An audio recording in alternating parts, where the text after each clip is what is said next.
Un roi, chapitre 11.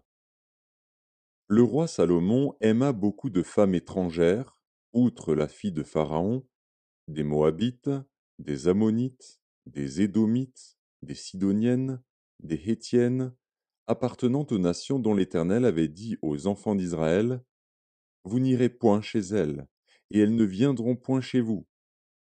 Elles tourneraient certainement vos cœurs du côté de leur Dieu. Ce fut à ces nations que s'attacha Salomon, entraîné par l'amour. Il eut 700 princesses pour femmes et 300 concubines, et ces femmes détournèrent son cœur. À l'époque de la vieillesse de Salomon, ces femmes inclinèrent son cœur vers d'autres dieux, et son cœur ne fut point tout entier à l'Éternel, son Dieu, comme l'avait été le cœur de David, son père. Salomon alla après Astarté, divinité des Sidoniens, et après Milcom, l'abomination des Ammonites. Et Salomon fit ce qui est mal aux yeux de l'Éternel, et il ne suivit point pleinement l'Éternel, comme David, son père. Alors Salomon bâtit sur la montagne qui est en face de Jérusalem un haut lieu pour Kémosh, l'abomination de Moab, et pour Moloch, l'abomination des fils d'Ammon. Et il fit ainsi pour toutes ces femmes étrangères qui offraient des parfums et des sacrifices à leurs dieux.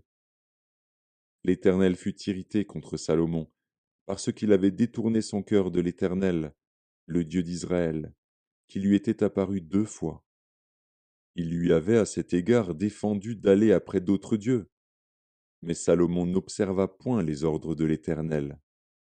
Et l'Éternel dit à Salomon: Puisque tu as agi de la sorte, et que tu n'as point observé mon alliance et mes lois que je t'avais prescrites, je déchirerai le royaume de dessus toi et je le donnerai à ton serviteur.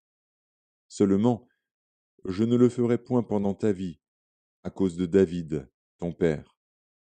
C'est de la main de ton fils que je l'arracherai. Je n'arracherai cependant pas tout le royaume.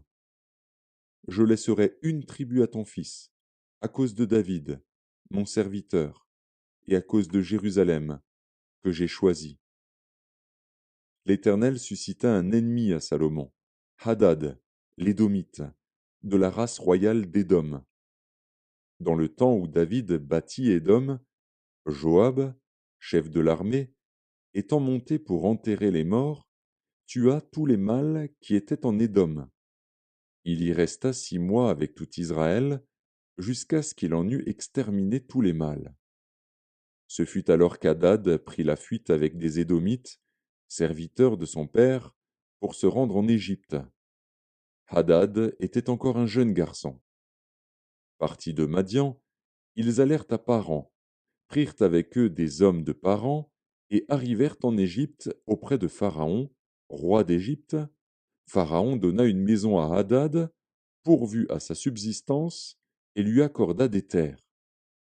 Hadad trouva grâce aux yeux de Pharaon, à tel point que Pharaon lui donna pour femme la sœur de sa femme, la sœur de la reine Tachpénès. La sœur de Tachpénès lui enfanta son fils Guénubat. Tachpénès le sevra dans la maison de Pharaon, et Guénubat fut dans la maison de Pharaon, au milieu des enfants de Pharaon. Lorsqu'Hadad apprit en Égypte que David était couché avec ses pères, et que Joab, chef de l'armée, était mort, il dit à Pharaon: Laisse-moi aller dans mon pays. Et Pharaon lui dit: Que te manque-t-il auprès de moi, pour que tu désires aller dans ton pays? Il répondit: Rien, mais laisse-moi partir.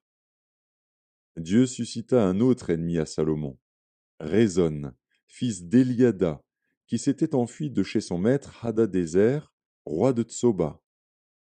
Il avait rassemblé des gens auprès de lui, et il était chef de bande lorsque David massacra les troupes de son maître. Ils allèrent à Damas et s'y établirent, et ils régnèrent à Damas. Il fut un ennemi d'Israël pendant toute la vie de Salomon, en même temps qu'Hadad lui faisait du mal, et il avait Israël en aversion. Il régna sur la Syrie. Jéroboam aussi, serviteur de Salomon, leva la main contre le roi. Il était fils de Nébat, Éphrasien de Tseréda, et il avait pour mère une veuve nommée Tserua. Voici à quelle occasion il leva la main contre le roi. Salomon bâtissait Millo et fermait la brèche de la cité de David, son père. Jéroboam était fort et vaillant, et Salomon, ayant vu ce jeune homme à l'œuvre, lui donna la surveillance de tous les gens de corvée de la maison de Joseph. Dans ce temps-là, Jéroboam, étant sorti de Jérusalem, fut rencontré en chemin par le prophète Akija de Silo, revêtu d'un manteau neuf. Ils étaient tous deux seuls dans les champs. Akija saisit le manteau neuf qu'il avait sur lui, le déchira en 12 morceaux, et dit à Jéroboam, prends pour toi 10 morceaux, car ainsi parle l'Éternel, le Dieu d'Israël.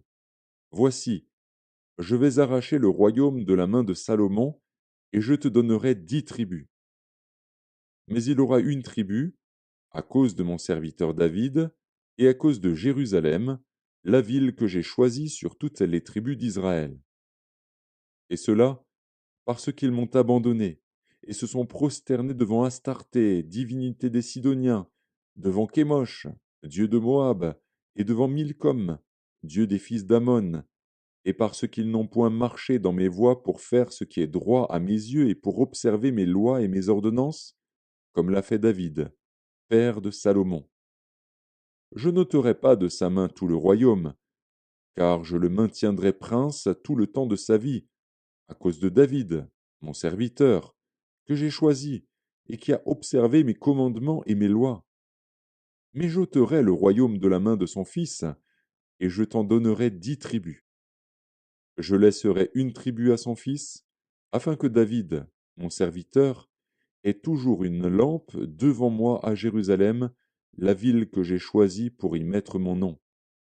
Je te prendrai, et tu régneras sur tout ce que ton âme désirera, tu seras roi d'Israël. Si tu obéis à tout ce que je t'ordonnerai, si tu marches dans mes voies et si tu fais ce qui est droit à mes yeux, en observant mes lois et mes commandements, comme l'a fait David, mon serviteur, je serai avec toi. Je te bâtirai une maison stable, comme j'en ai bâti une à David, et je te donnerai Israël. J'humilierai par là la postérité de David, mais ce ne sera pas pour toujours. Salomon chercha à faire mourir Jéroboam. Et Jéroboam se leva et s'enfuit en Égypte auprès de Shishak, roi d'Égypte. Il demeura en Égypte jusqu'à la mort de Salomon.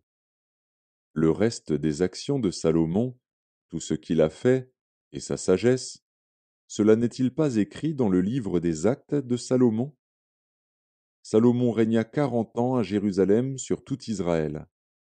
Puis Salomon se coucha avec ses pères, et il fut enterré dans la ville de David, son père. Roboam, son fils, régna à sa place.